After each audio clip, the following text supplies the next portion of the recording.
सभी को नमस्कार। मेरा नाम अभिषेक है और आप देख रहे हैं बेसिक साइंस और इंजीनियरिंग की क्लास जो आरआरबी एएलपी और टेक्नीशियन के लिए है। इसके पहले मैंने सब कुछ पढ़ा रखा है, यानी ऑलमोस्ट हमारा 90% सिलेबस ख़त्म हो चुका है। आज से हम पढ़ना चालू करेंगे इंजीनियरिंग ड्राइंग। ये आपके आरआरबी एएलपी के सीबीटी 2 एग्ज़ाम में 40 नंबर का इम्पोर्टेंट सवाल रखता है, जो आपको सिलेक्शन कराने में 100% मदद करता है। साथ ही साथ एएलपी ही नहीं, टेक्नीशियन में भी आपसे यहाँ से डायरेक्टली सवाल पूछा जाता है। तो ये सेशन अब इंजीनियरिंग ड्राइंग की ओर बढ़ चुका है। चलिए आज समझते हैं बेसिक्स ऑफ इंजीनियरिंग ड्राइंग में। देखेंगे ड्राइंग इंस्ट्रूमेंट्स और एसेसरीज क्या होता है, लेकिन उससे पहले जान लेते हैं बेसिक्स ऑफ इंजीनियरिंग ड्राइंग कहना क्या चाहता है। तो देखिए, अगर हम ड्राइंग को देखें तो ड्राइंग को हम कैसे ड्रॉ करते हैं। तो एक तो आपके पास तरीका क्या होता है, फ्री हैंड आप ड्राइंग कर सकते हैं। लेकिन क्या इंजीनियर फ्री हैंड ड्राइंग कर सकता है? नहीं। लेकिन यहीं पर आप ड्राइंग को जब इंस्ट्रूमेंट्स के सहारे, यानी बहुत सारे इंस्ट्रूमेंट्स का यूज़ करते हैं, इक्विपमेंट्स का यूज़ करते हैं ड्रॉ करने के लिए, इंजीनियरिंग कंपोनेंट्स का, ठीक? तो इसी को, इसका जो ग्राफिकल रिप्रेजेंटेशन होता है किसी ऑब्जेक्ट का, जिसमें सारे नेसेसरी जो इन्फॉर्मेशन है, जैसे उनका शेप, साइज, इनको कंटेन किया जाए मैन्युफैक्चरिंग के लिए इंजीनियरिंग कंपोनेंट्स का, तो उसे हम क्या कहते हैं? इंजीनियरिंग ड्राइंग कहा जाता है। अब बात करें इसके क्लासिफिकेशन की, तो क्लासिफिकेशन जो होते हैं, एक तो आपका प्लेन ग्राफिकल इंजीनियरिंग ड्राइंग होता है, यानी ज्योमेट्रिकल इंजीनियरिंग ड्राइंग, और दूसरा सॉलिड ज्योमेट्रिकल इंजीनियरिंग ड्राइंग होता है। अब ये जो ज्योमेट्रिकल ऑब्जेक्ट्स का रिप्रेजेंटेशन पेपर पर जो हम देते हैं, यही आपका ज्योमेट्रिकल इंजीनियरिंग ड्राइंग होता है। अब इसके 2 प्रकार जो हमने बताए, तो 2D ऑब्जेक्ट में आप क्या ड्रॉ करते हैं? स्क्वायर, हेक्सागोन और रेक्टेंगल को ड्रॉ करते हैं। वहीं अगर 3D ऑब्जेक्ट्स की बात करें, तो यहाँ पर आप स्फीयर, कोन, सिलेंडर और पिरामिड्स जैसे शेप्स को ड्रॉ करते हैं। बात करें अब, जो दूसरा है वो है आपका मैकेनिकल इंजीनियरिंग ड्राइंग। तो मैकेनिकल इंजीनियरिंग ड्राइंग में आप क्या ड्रॉ करेंगे? तो मैकेनिकल इंजीनियरिंग के जो पार्ट्स होते हैं, या फिर जो मशीन के पार्ट्स होते हैं, या फिर मशीन के जो टूल्स होते हैं, जब आप उसको पेपर पे ड्रॉ करते हैं, तो इसे हम मैकेनिकल इंजीनियरिंग ड्राइंग कहते हैं। जैसे आईसी इंजन के पार्ट्स हो गए, टूल के पार्ट्स हो गए, ऑटोमोबाइल के पार्ट्स हो गए, जिसे हम मशीन ड्राइंग के नाम से भी जानते हैं। वहीं अगर बात करें सिविल इंजीनियरिंग में, तो आप रोड, ब्रिजेज वगैरह का डिज़ाइन करते हैं। वहीं इलेक्ट्रिकल इंजीनियरिंग में आप मोटर, जनरेटर, ट्रांसफार्मर का डिज़ाइन करते हैं, इसे हम इलेक्ट्रिकल इंजीनियरिंग ड्राइंग कहते हैं। वहीं अगर इलेक्ट्रॉनिक इंजीनियरिंग ड्राइंग की बात करें, तो इसमें आप इलेक्ट्रॉनिक सर्किट, जैसे कि टीवी सर्किट, कंप्यूटर्स का डिज़ाइन किया जाता है। अब आइए जानते हैं कि ड्राइंग इंस्ट्रूमेंट और एसेसरीज़ क्या-क्या होते हैं। तो देखिए, इनका इस्तेमाल किया जाता है ड्राइंग को आसान और एक्यूरेट बनाने के लिए।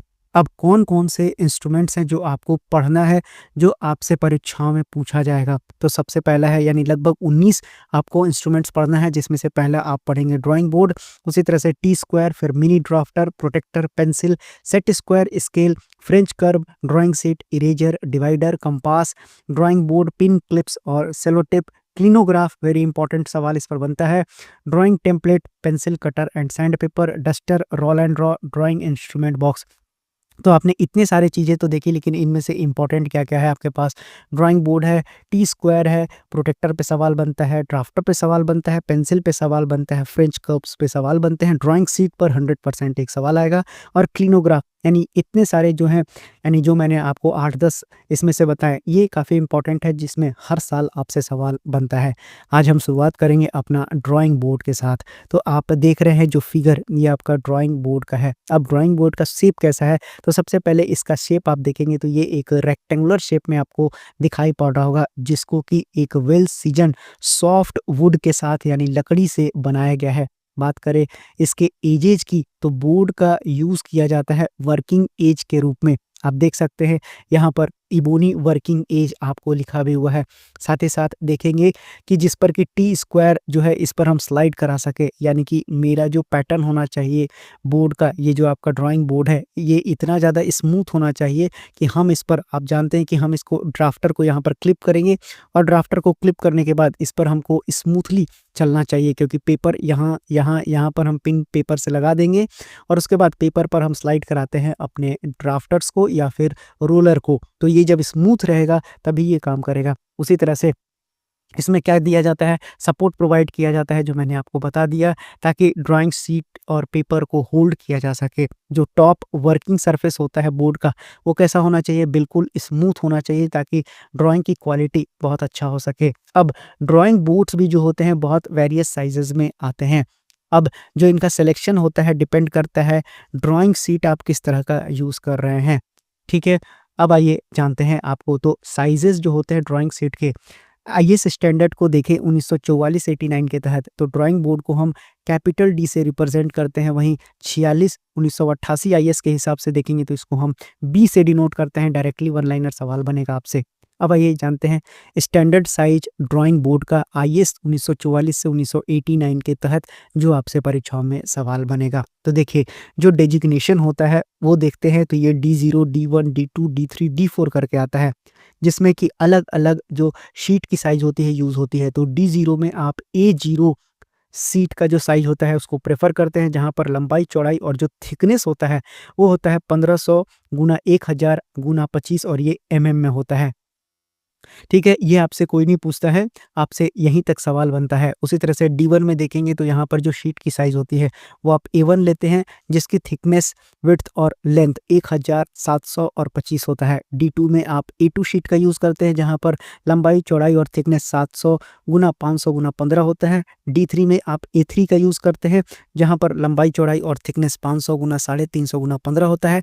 और अगर बात करें D4 की, तो यहाँ पर A4 शीट साइज़ का यूज़ किया जाता है, जहाँ पर लेंथ, ब्रेथ और थिकनेस 350 गुना 250 गुना 15 होता है। और जो सवाल आपसे बनेगा वो बनेगा यहाँ पर आपसे D2 से, क्योंकि जो इम्पीरियल साइज़ है वो D2 ड्राइंग बोर्ड को ही यूज़ किया जाता है इंजीनियरिंग ड्राइंग के लिए। तो आई होप आपको जो ड्राइंग बोर्ड के साइज़ेज़ हैं, जो इस पर सवाल बनेंगे, आपको क्लियर हो गए होंगे। चलिए, अब हम लोग बढ़ते हैं अपने अगले ड्राइंग फिगर की ओर। पहले बार में हमने क्या पढ़ा, ड्राइंग बोर्ड के पूरे डिटेल जो आपके परीक्षा उपयोगी है उसको हमने पूरी तरह से पढ़ लिया है। अब आइए अपने दूसरे फिगर की ओर चलते हैं। तो दूसरा जो फिगर है हमारा, उसका नाम क्या है, तो उसका नाम है आपको टी स्क्वायर, जिस पर सवाल काफ़ी हद तक पूछा जाता है। तो टी स्क्वायर होता क्या है, तो सबसे पहले ये जो आपको यहाँ पर लकड़ी से बना हुआ और इधर आप देख रहे हैं मेटल्स का यूज़ करके बनाया गया टी स्क्वायर है। टी स्क्वायर जो है हार्ड क्वालिटी वुड से बनाया जाता है और इसका नाम पूछा जाता है टीक, या फिर जो महोगनी पेड़ होता है उसके जो लकड़ी होते हैं उससे बनाया जाता है, क्योंकि ये हार्ड क्वालिटी के वुड होते हैं। अब इसमें 2 पार्ट होता है, एक को कहा जाता है ब्लेड और जो दूसरा होता है इसको कहा जाता है स्टॉक, ठीक है। अब जो स्टॉक और ब्लेड होता है वो आपस में कितने डिग्री पर बने होते हैं, 90 डिग्री पर बने होते हैं। अब इनका काम क्या होता है और इनको जॉइन किससे किया जाता है, स्क्रू और पिन से ही जॉइन करेंगे, साधारण सी बात है जो सभी को मालूम होना चाहिए। उसी तरह से जो इसका यूज़ है वो हम किस लिए करेंगे यूज़, तो इसको हम हॉरिजॉन्टल लाइन को ड्रॉ करने के लिए यूज़ करेंगे। साथ ही साथ जो पैरेलल लाइन्स है उनको भी हम ड्रॉ करने के लिए यूज़ कर सकते हैं।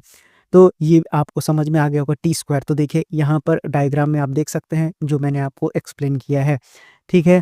आई होप आपको ये बिल्कुल समझ में आ गया होगा। अब आते हैं कुछ और चीज़ों को देखते हैं। इसको हम मेज़र कर सकते हैं। It can also be used as a base for the drawing various angle, यानी हम इनको एंगल्स पर भी ड्रॉ कर सकते हैं, वेरियस एंगल्स को ड्रॉ कर सकते हैं सेट स्क्वायर की भी मदद से, प्रोटेक्टर की भी मदद से। आप देख सकते हैं कि यहाँ पर क्या लगा हुआ है, आपके पास प्रोटेक्टर चांदा लगा हुआ है, जिसको कि आप इसके ऊपर रख कर मेजर कर सकते हैं, एंगल को भी ड्रॉ कर सकते हैं। साथ ही साथ आप सेट स्क्वायर का भी इसको यूज़ कर सकते हैं। अब आइए जानते हैं कि जो स्टॉक होता है या फिर हेड होता है वो working edge of the board पर रखा जाता है, ताकि उसको स्लाइड किया जा सके जैसे ज़रूरत पड़ेगा। यानी कि आप देखिए ये जो आपका स्टॉक है वो कहाँ रखा गया है, बोर्ड के सर के ऊपर रखा गया है। यानी कि अगर हमको ऊपर की ओर खिसकाना होगा तो हम इसको भी ऊपर की ओर ले जाएंगे, नीचे की ओर ले जाना होगा तो हम इसको नीचे की ओर भी ले जा सकते हैं। अब आइए, मैंने आपको सब कुछ समझा दिया है, तो जो अब ब्लेड का लेंथ होता है, ठीक है, उस पर सवाल आपसे बनता है। तो जो डेजिग्नेशन दिया जाता है और जो लेंथ होता है, यही तो आपसे सवाल बनता है ना। आइए इसको देख लेते हैं कि किस पर कैसा सवाल बन सकता है। तो आपसे अगर डेजिग्नेशन में T0 पूछा है और बोला है कि लेंथ ऑफ ब्लेड बताइए 4 ऑप्शन में, तो वो 1500 mm होना चाहिए। याद रखिएगा mm, कन्वर्जन तो बिल्कुल याद ही होना चाहिए आपको, मैंने कई बार याद करवा के रखा है, पीछे पढ़ा कर रखा है पूरा। उसी तरह से अगर T1 डेजिग्नेशन दिया गया है, तो ब्लेड की लेंथ कितनी हो जाएगी 1000 उसी तरह से जो T2 है डेजिग्नेशन दिया गया है, तो ये 700 का ब्लेड रखेगा अपने पास, और अगर T3 डेजिग्नेशन है तो ब्लेड का लेंथ जो है आपको 500 रहने वाला है। अब आइए कुछ और भी देख लेते हैं। आपको जो वर्किंग एज होता है टी स्क्वायर का, वो कैसा होना चाहिए? सीधा होना चाहिए। जो आपका वर्किंग एज होता है टी स्क्वायर ब्लेड का, वो भी स्ट्रेट होना चाहिए, ठीक है? अब ये वाला जो पोर्शन होता है, जो मैंने आपको पीछे दिखाया, यहाँ पर जो बना हुआ पोर्शन है, ये तो लकड़ी का दिखाया गया है, लेकिन आपसे ये भी पूछा जा सकता है कि क्या लकड़ी के अलावा कुछ और इस्तेमाल कर सकते हैं? तो प्लास्टिक और सेलुलॉइड का भी इस्तेमाल किया जा सकता है ब्लेड का। और ये जो ब्लेड होता है, ये ट्रांसपेरेंट भी रखा जा सकता है, ताकि अंदर की चीज़ों को भी देखा जा सके। तो ये ऐसा सवाल तो नहीं पूछा जाएगा आपसे। महोगोनी और टीक पर सवाल पूछा गया है और मैंने आपको एक्सप्लेन कर दिया, ये इसका हेड होता है, ठीक है? चलिए, इतनी बातें थी। अब एक जो सबसे इम्पोर्टेंट पॉइंट है, जो आपसे सवाल बन सकता है कि टी स्क्वायर से क्या हम इंक्लाइंड लाइन को ड्रॉ कर सकते हैं? तो याद रखिएगा, टी स्क्वायर से हम इंक्लाइंड लाइंस को ड्रॉ नहीं कर सकते हैं। तो चलिए, ये थे आपके आज के 2 ड्राइंग इंस्ट्रूमेंट जिसको मैंने एक्सप्लेन किया। धीरे-धीरे मैं आपको इंजीनियरिंग ड्राइंग ख़त्म कर दूँगा, एक लंबा चैप्टर है, तो धीरे-धीरे पढ़ते चलिए, नोट्स बनाते चलिए और रिवाइज़ करते रहिए। मिलते हैं अगली क्लास में, तब तक के लिए धन्यवाद।